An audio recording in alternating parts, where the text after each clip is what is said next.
Hello and welcome to a special episode of Cascadia Mountain Weather. My name is Kyle McCrone. I'm here with Wyatt Mullen, and today we're going to do a review of the 2023 to 24 winter snow season in the Cascades. So going into the season, we had an El Nino year, and there definitely was a lot of talk about what would happen with the snowpack. Would it be really awful? Would it be surprisingly good? And I think we had a really up and down year. So in this video, we're going to review, what happened, how precipitation, temperatures turned out in different areas, and how that played out into different conditions, and ultimately the melt out going into the summer. Finally, we'll give a sneak peek about next winter. So Wyatt's going to get us started. Yeah, so first we're going to take a look at kind of the weather, the climate conditions that led into the elements that we saw during the winter. And we're going to do a broad overview and we'll narrow through time. So we're going to start looking nationally. And this was the warmest winter on record nationally. In 129 years of record, this was the top.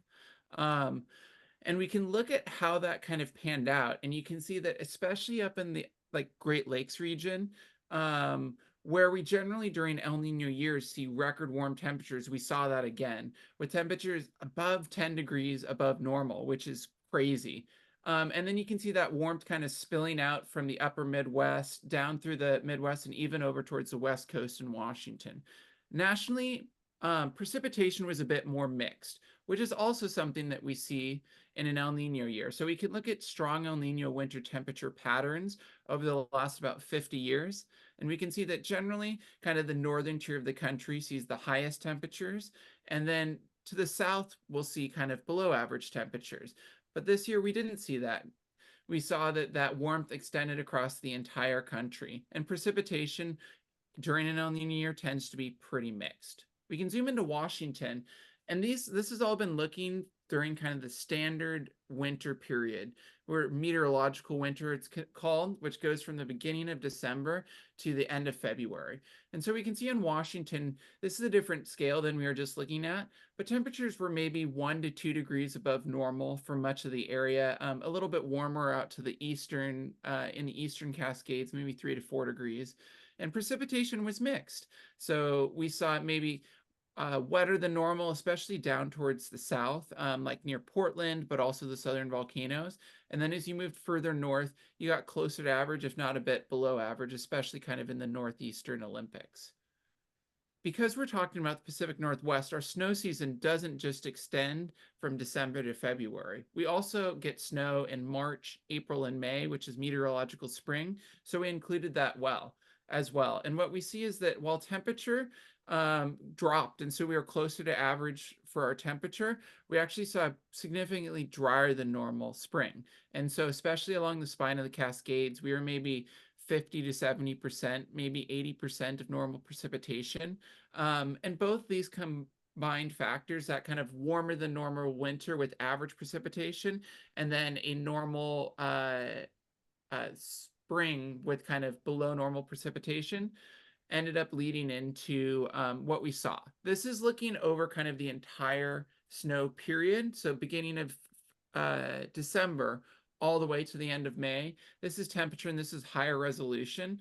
And you can see that over that entire period, the state on average was a bit above normal, especially kind of in the lowlands and maybe even a bit to the south. Maybe the north was pretty close to normal. And in terms of precipitation, also, once again, we're seeing a pretty mixed bag, but you do see that below normal trend appear to the north, while more to the south, you see kind of a little bit above normal. And that agrees. Well, it did help eliminate our drought. So we entered, or we kind of finished the summer in a drought, pretty severe drought. But as we got later into the fall and up till today, there's only a little bit of drought left. In terms of like combining those factors, like the temperature and the precipitation, it gave us our snowpack across the entire West. That's what we're going to be talking about for most of the rest of the video. But we can see that California, Oregon, or California, down towards Nevada and Utah, all ended the season because this is on April 1st. And this is our snow water equivalent or snow depth, all ended the season pretty well off, kind of in the 130 to even close to 200% of normal. While up towards Washington, we were hanging out about kind of 60% of normal, at least snow depth, on that April 1st date. So how much snow did we actually get? We can look at the average snowfall over the last 10 years throughout the entire state. And really, there's a lot of different colors on this, but what I want to point your attention to is that generally in the North Cascades, we see upwards of 40 to 50 feet of snow or 500 to 600 inches of snow in the upper elevations, especially near the volcanoes. So Rainier is right here. Here's Adams. Here's Glacier Peak, and here's Baker, and out towards the Olympics. And then there's a lot more of like the slightly lower terrain or the slightly further east terrain, which is a bit drier, which sees anywhere from kind of 200 to 500 inches of snow. This year, what we see is that there's a lot less of those pinks and reds, so a lot less of those 500 to 600 inches, and more of kind of the like 300 to 400, maybe 500 inches. But the volcanoes actually look pretty similar. Like Rainier looks pretty similar. It's really just the upper North Cascades that we see that. And then, of course, the lowlands of Washington, which we can see as a percent of average seasonal snowfall. Like the area around Seattle got very little snowfall this year. It gets on average about 6 to 8 inches of snow, and it picked up maybe 10 to 20% of that. And then up in the North Cascades, like this year, we generally saw lower percent of normal the further or the lower down in elevation you were. So up to about 3,000 feet, there really wasn't that much of a snowpack. And you can see that going up the Skagit Valley, which is about 1,000 feet, and there's some 2,000-foot foothills up there. Pretty below average, a lot of kind of those dark reds, and also along the foothills of the Cascades. The high country of the North Cascades was kind of in that like 70 to 80% of normal.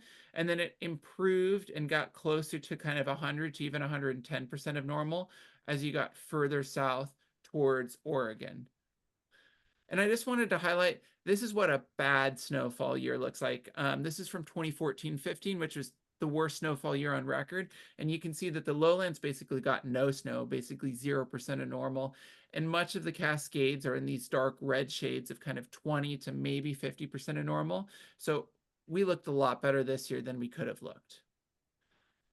We can look at like actual measured snowfall from some of our ski areas and sites across the Cascades in Washington. We can look at Baker and Stevens, which are both about 4,000 feet. Baker's further north, Stevens is kind of in the central Cascades. And they both picked up 75 to 80% of normal snowfall. Snoqualmie, on the other hand, which is a little bit further south, but also a much lower elevation, it's about 3,000 feet, only picked up about 72%.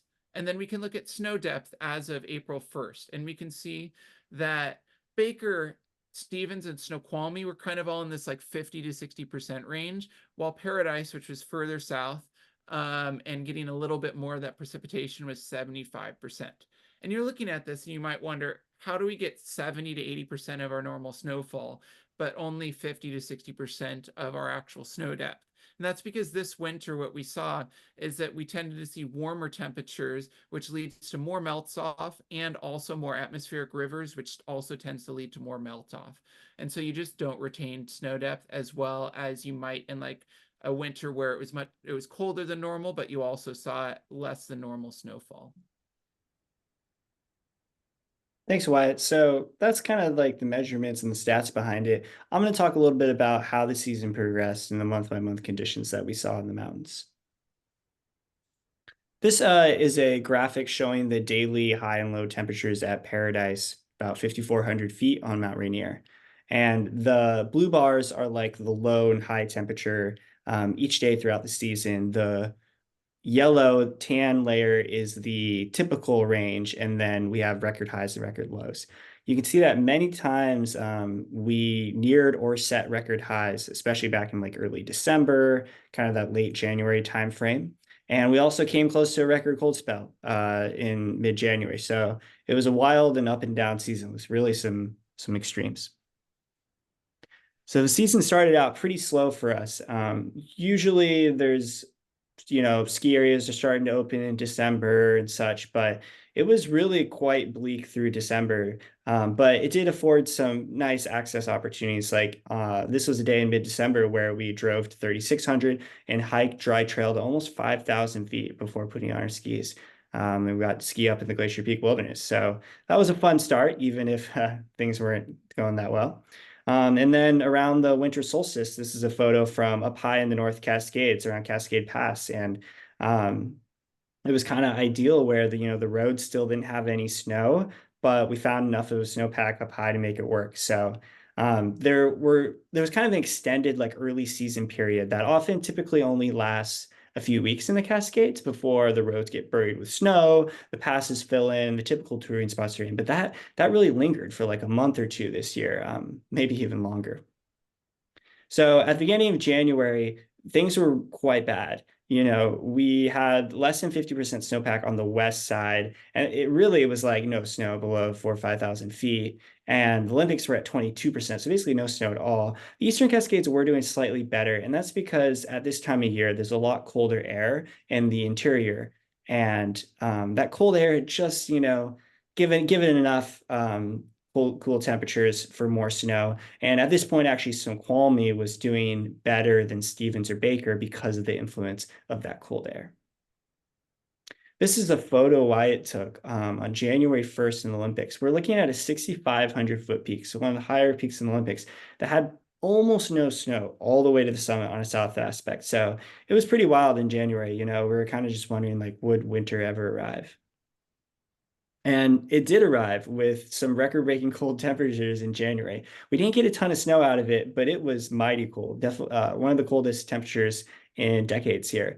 Bellingham went into the single digits. I think that was the coldest temperature in 30 years. And the Seattle metro area was down in the teens, and kind of around freezing for a whole week. So we suddenly went from like seeking cold temperatures to hiding from cold temperatures. It was -20 or so in Mazama, -30 at Harts Pass. So Snoqualmie Pass, I remember one day it was like -5 high with 30-mile-per-hour winds, -30 wind chill. So there was some good skiing for those who were able to brave the cold temperatures during that period. And the cold temperatures carried on for about a week, which started to really freeze things up in the lowlands. Waterfalls I had never really seen freeze started to freeze. Franklin Falls froze almost solid, and there was a great day here at the end of the cold spell where people were enjoying, the beautiful frozen falls and even some ice climbing. So at the end of January, unfortunately, we had like a 10,000-foot freezing level atmospheric river come in and wipe things out again. And, we're still like in a pretty rough state, around 50% snowpack in the North Cascades, 30 in the Olympics, a little better further east and south. It was at this point that, Baker was having to close down some of their runs. There was like dry dirt at the bottom of their runs, and people were starting to wonder if the ski areas would have to close, especially Baker. So things like were really looking bleak. Now, at the same time, when there's, tough conditions, rain events, there can be some fun opportunities. So this is a photo of us skiing some really good corn after a rain event where the rain solidified the snowpack, froze hard, and then, we had some great February corn. So there's definitely some silver linings, although we don't like rain events typically. And this is another photo in mid-February, kind of right before things started to change. So you can see that there's really still hardly any snow below 5,000 feet in the Western Cascades. We are building a snowpack up higher, but then things started to turn around. Like the influence of El Nino started to wane as it left us towards the end of the winter, and we started to get more seasonable weather and varied snow levels. So at the beginning of March, we're seeing a little bit of a return. Anywhere from 60 to 80% snowpack, definitely better in the south, better in the east, and the Olympics are improving a little bit. So this is a period where things were definitely looking up, and we actually had some, I'd say, more seasonable conditions and typical winter conditions. So here's some picture of, beautiful powder. Now we're starting to feel more like classic winter. Here's a photo from the end of March, and you can see that a pretty healthy snowpack has built up above about 4,000 feet in the Western Cascades. But below 4,000 feet, we never really had much. And by the time you get to March, it's warming up down in the valleys. You're not going to get much below 4,000 feet. And so we just never really got it down low. But fortunately, the upper elevations continue to build. So as we went into April, entering kind of the peak month of snow water equivalent, we stayed in that same range of anywhere from 60 to 80% snowpack. And that's where we stayed for the rest of the season. We saw a drier than normal spring. And without any atmospheric rivers, we just kind of got periodic bouts of maybe anywhere from 6 to 20 inches of fresh snow with 4 or 5 thousand foot freezing levels. And while it doesn't offer, great conditions at the pass or anything, if you can get high enough in the Alpine, that can offer dream conditions. And so with all the dry, sunny weather, we definitely got after it. And April was an amazing month. This is a photo from the Spearhead Traverse, which we did up in the Whistler area. And so the snowpack up there was even worse, arguably, than Washington. They were talking about like a 50% snowpack or so. But you can see that even, a 50% snowpack is still an incredible amount of snow up on these glaciers. And here's another photo from the North Cascades on a traverse in April, where, we got that kind of perfect late winter conditions, skiing powder, but warm, sunny temperatures. So April was really a great month, and I think a lot of people look back on it as the best month of the year. And it just goes to show that like you don't really know what you're going to get in Washington. There's not really a defined like best month or best season. April sometimes can be an awful transition month, but this year it was great.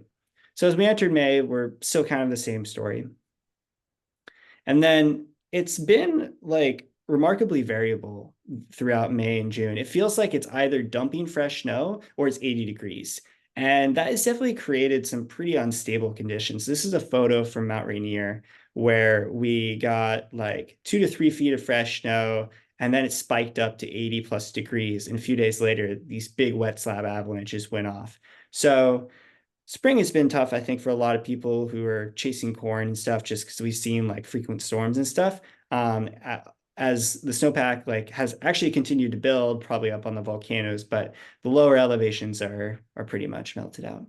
So this is a tour Wyatt and I did last week, and you can see that there's really no snow below 5,000 feet, still a good amount higher up, and finally some good corn skiing. So it's been an up and down season, but I think it's really like just shown of how being a skier or just like a winter enthusiast in the PNW, it's all about like taking the punches and rolling with it. And there will be good days, but just maybe not when you expect them. Yeah, so as we transition more into the summer, as the snow's melting out, especially at the upper elevations, kind of like it's nice to like take a look back and like look at what the snowpack did, and also like how much longer it will last.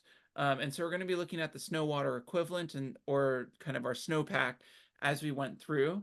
This is for our 4 stations that we highlighted earlier, where we had snow depths for and snowfall totals for. And you can really see the patterns that Kyle was talking about, where we were pretty near like record lows. And like interestingly, Baker, which generally has some of the deepest snowpack in the entire US, was really hanging out around kind of Stevens and Snoqualmie Pass up until mid-February, where it was only about 60 inches. They were struggling to stay open, as Kyle said. And then kind of the faucet turned on, and we had like a few like really, really great weeks with cold snow levels maybe down to 2 to 3,000 feet, and it piled up. And so we see this big jump up by the beginning of March for both Mount Baker and Paradise. And then an interesting thing to note is as we get towards May, the taller elevations, so Mount Baker and Paradise, well, Mount Baker is about 4,000 feet, but it's towards the north.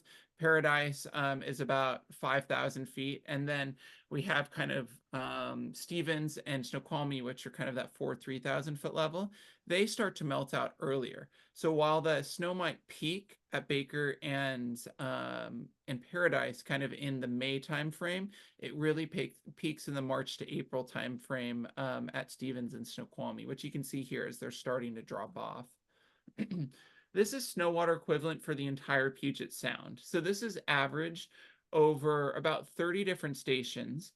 And the things to note is down here, this red line highlights like the record low. And for most stations, this would have been 2015, which was the worst year. And then this red section is kind of the 10th percentile. Then we have yellow, which is kind of the 10th to 30th percentile, and green is like 30th to 70th percentile. So the more time you spend in this green, the closer you are to average, and the closer you are to having an average snow year. You can see kind of some of the elements that Kyle mentioned, right? So we see a big bump up in January as it got cold, and then a drop down as we saw that atmospheric river come along, and then another big bump up as it started snowing again. But on average, we were kind of in the 10th to maybe 20th percentile across the Puget Sound. As we've already mentioned, the lowest elevations really suffered. So this is Elbow Lake at about 3,000 feet in the North Cascades. It's one of the lowest snow tell sites in the entire state, especially on the west side. And you can see that it had a record low. It was at 0 on January 1st. So record low, even worse than 2015. And then it got kind of up to about that 10th percentile, but it ended up melting out almost a month early, if not like 5 weeks early. Olali Meadows is kind of our stand-in for Snoqualmie Pass. This is 4,000 feet in the central Washington Cascades. And so it's a little bit higher than Snoqualmie Pass. And we can see that it actually got close to normal at that January timeframe before it got wiped out by that atmospheric river. And then it really kind of hovered in that 30 to almost 50% percentile, and it ended up melting out about a week earlier than normal. So a lot closer to normal. We can go down to Paradise, which saw, as we've mentioned, kind of a little bit more precipitation, generally had a little bit better snowpack, and it generally hovered in kind of this 30 to 40th percentile. And the colder temperatures recently, as we've gone into the end of May and June, have helped retain that snowpack a little bit better. And then we can look at Easy Pass, which of all in the entire US has the deepest average snowpack. So it has about 100 inches of snow water equivalent, which is somewhere between 200 and 250 inches of average snow depth in a normal year. And you can see that it did pretty poorly. It did worse than Mount Rainier. But recently, as the temperatures have been cooler, it also has been getting closer to normal and is probably only going to melt out maybe a couple weeks before normal. And finally, kind of like what is coming up. It's really hard to look that far in the future, right? I guess we only have about 4 months until the first snow starts falling, if a little bit less than that. So it's just around the corner. But we can look at, once again, kind of our ENSO state, our El Nino versus La Nina. So we are in a strong El Nino this year. You can see this peak up near about 2, which means that it's a quite strong El Nino. And the forecast going out from June, mid-June, where we are right now, they all point to us entering a La Nina stage. We're not quite there yet, but it looks by kind of July or August, we should be in that La Nina. And it might even be a strong La Nina. And so generally with strong La Ninas, we see significant snowpack in the Cascades, sometimes 130 to 150% of normal snowfall. And so that's something to look forward to. It doesn't always happen, but more than likely it does happen. And so I think that it's been a while since we've seen some impressive snow totals, especially up in kind of the far northern Cascades. And so I don't know. I mean, this might be the year that we really get some large totals. Hey, thanks, Wyatt. And thank you to everyone for listening, and especially huge shout out to those who support us on Patreon. So in return, they get access to detailed recreation recommendations every Thursday evening, where we talk about what's happened and where you might find the best conditions, whether it's skiing or trail running or wildflower watching. So if that kind of thing interests you, we encourage you to check out our site at cascadiamountainweather.com, or you can also click on the link in the show notes. So we'll also include our links for the data that we use in the show notes. And finally, thank you everyone for listening. It's been a really fun season to, share our insights into the snowpack and build up that community. We hope you have a great summer, and we're excited for next winter.